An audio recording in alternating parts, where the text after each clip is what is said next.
Good evening, gentlemen. Coming to you live here back in Dufur after an awesome weekend up in northern Idaho, a little south of Coeur d'Alene, a little town called St. Mary's. Wonderful weekend of being built up in fellowship with my family, immediate family, and a lot of dear Christian families up there. And just so grateful to the hospitality that was shown us and the fellowship that we had. Some wonderful recreation on the St. Joe River there. And I was challenged and encouraged so much by being with other brothers in the Lord.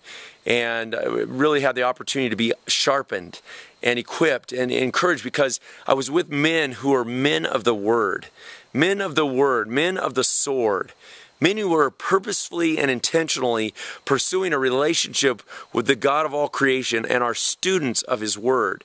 Men who are studying His Word, not with some desire to wrap their minds in a perfect way around every bit of theology or doctrine, but men who, like David, had a heart that beat passionately for God. And I tell you what, I was so refreshed by that. When men are in the Word, when they're in the Word because they love the Lord and they love His Word and they love to spend time with Him and they love to be fed by Him and nourished up and built up and rooted and grounded and settled in His Word, when they want to be aware of His exceeding great and precious promises, when they want to be able to put their trust in Him because they know Him and they understand the way He speaks, and so when He speaks, they listen. Those are men I want to be around. And because men of the Word are the ones that at the end of the day are the ones who I want to fight and stand shoulder to shoulder with in this day and age, because the time is short. Time is short, and the battle is so real. And I see so many men who are not men of the world, but they're men of the world.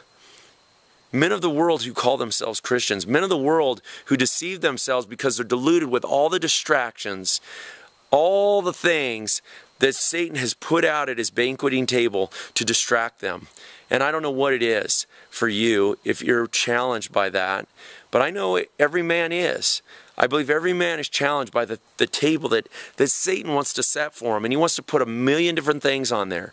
And success and money and sports and entertainment and recreation.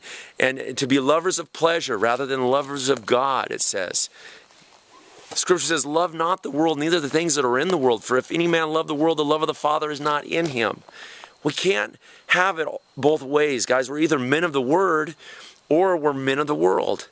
And we got to decide which side. Choose you this day, Joshua said, whom you will serve. But as for me and my house, we will serve the Lord. And the way we serve Him is we've got to know the Master. We've got to know how the Master thinks. We got to know what the Master desires. We got to know His plans. We got to know His ways. And we do that by being men of the Word, by being in His Word daily. Are we disciplining ourselves daily? I'm seeing such a high commitment level in a lot of young men, a lot of even older men, to pursue physical health and fitness, which I am all for. You know me. Guys that know me, you know, I mean, yeah, I'm getting a little food blister and a little softer than I like to be, and I'm going to fight back, and I'm going to constantly keep that a priority, but it pales in comparison to my desire to know the Lord and His Word, and to be a man fed daily at His streams of living water, to let His Spirit fill me daily, that He would equip me in ways that, for the tasks that are at hand that are so huge, to be a servant of the Most High God, a disciple of Jesus Christ, to be a husband to my awesome wife. By the way, we're celebrating our anniversary tomorrow. 19 years, so we're still newlyweds. We haven't hit 25 or wherever you start being an oldly wed, but it's so awesome and it's so sweet. But I tell you what, I want to be a man of the Word, because if I'm a man of the Word, I'm going to be what God has called me to be for her, and I so desire to be that for her. She deserves so much more than I could ever give, but my desire is to be a man of the Word.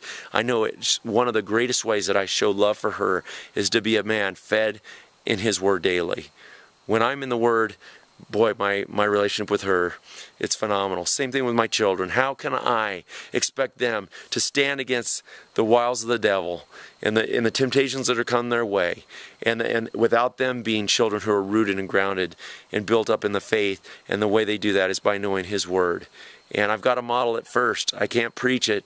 I got to model it. I got to get up in the morning. I got to open His Word anyways, I was challenged by some really cool thoughts. I'm going to share more in the future, but I got some real nuggets. I met an awesome gentleman who I'll speak more about over the next few weeks.